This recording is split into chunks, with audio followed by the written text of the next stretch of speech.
What's up, everyone? Got some new vacuum testing equipment in. As you can see, that red and orange device is an anemometer, which we can use to measure the airflow of a vacuum. And as you can see here, we have a little adapter, which obviously isn't super high-tech or anything.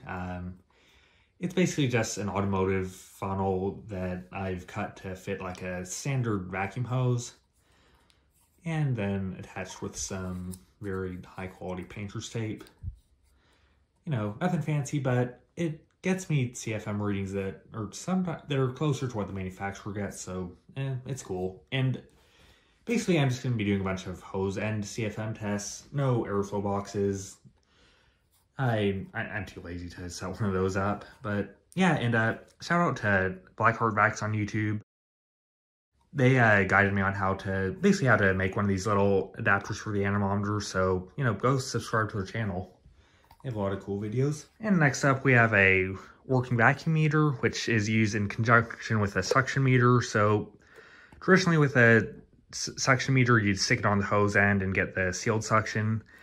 This is meant to kind of simulate what a turbine would do, and I've honestly found that it's pretty much the best way to predict how a turbine's going to perform, because as you can see over there, I have a TK286, which is same turbine that Pneumatic, Miele, and Cibo are using on their canisters, and then a PT160, which I think Cibo uses it, but I haven't used that one in a few months. I'm not a big fan of it, but we're going to be using it to do some tests, basically seeing, you know, how much working vacuum you need to drive that particular turbo. But anyways, as you can see, we have the perfect canister, which is going to be our first test subject, I suppose. So the perfect canister is basically a Eureka Mighty Mite with a car battery on the back. That's kind of what I call it. It's not an amazing cordless vacuum. Like, it's not one of those vacuums that I'd point to as being like the future of cordless vacuums. It's just, cordless vacuums are still in the growing stage. Like, I think cordless stick vacs have overtaken regular stick vacs, which makes sense. But cordless canisters they don't seem to be on the same level as an equally priced corded machine. Because this is I want to say it's like a $600 vacuum based off what the Wessel version costs. And $600 will get you a very nice canister like a Miele or a Pneumatic or Cibo, something with a lot of power. But anyways, let's show y'all what this thing has to offer.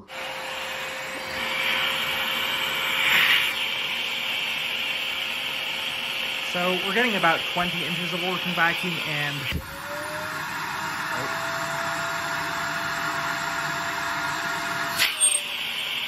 I'd say that was about 77 sealed. And the anemometer is giving us 2655 feet per minute. We're going to do an additional calculation, so let me turn the vacuum off.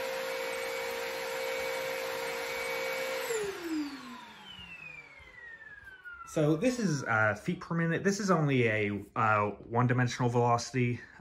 Is that right? It's been a while since I've taken a physics class, but that's basically just measuring how much it goes in one direction. But CFM is what vacuum manufacturers actually use, and that's a volume measurement, airflow volume. So according to my calculation, that gives us 70 CFM.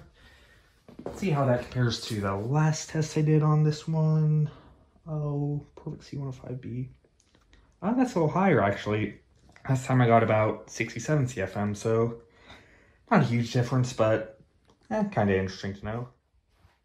Oh yeah, and I figure I should explain how I'm using the anemometer. So turning it on, then clicking the unit, setting it to feet per minute, and then setting it to max, because, you know, that's the easiest way to get a reading. Like, obviously, this is just a YouTube vacuum video. It's not gonna have like some, I mean, I'm not the Carbon Rug Institute. All right, next round of the test, we're gonna see if this thing can drive the PT160, which is a small turbine nozzle.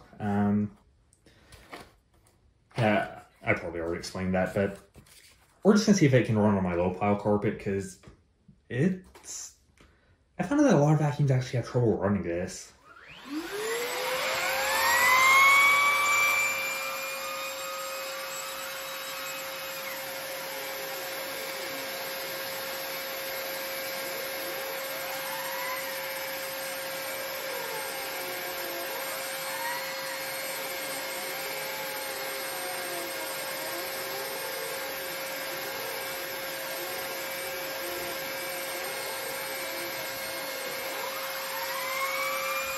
So actually that ran it pretty well. I'm actually gonna guess, so I've said this thing has trouble or this turbine nozzle has had trouble on my carpet, but right now I'm probably in the least traffic room of my house, and usually I'm using the turbine on like my pretty much like flattened stairs, like I'm really taking good care of those. But yeah, as long as I wasn't putting too much pressure on the turbine, it worked fine.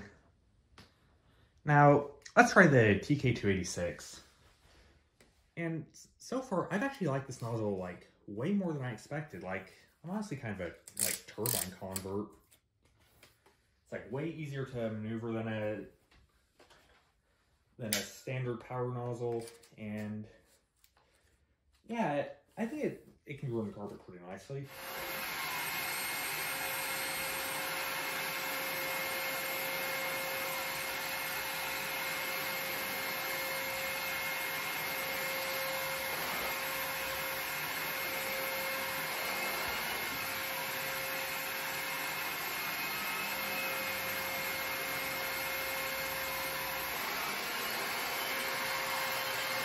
And then we will open the gate.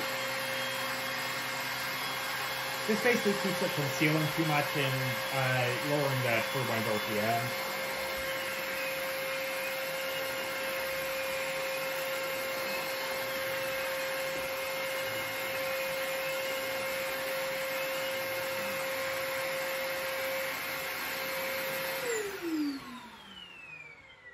So, yeah, not too bad for a battery-powered vacuum. Still wish it was more powerful, but I'll probably have to wait like 5 or 10 years before we get a canister that's as powerful as I want it.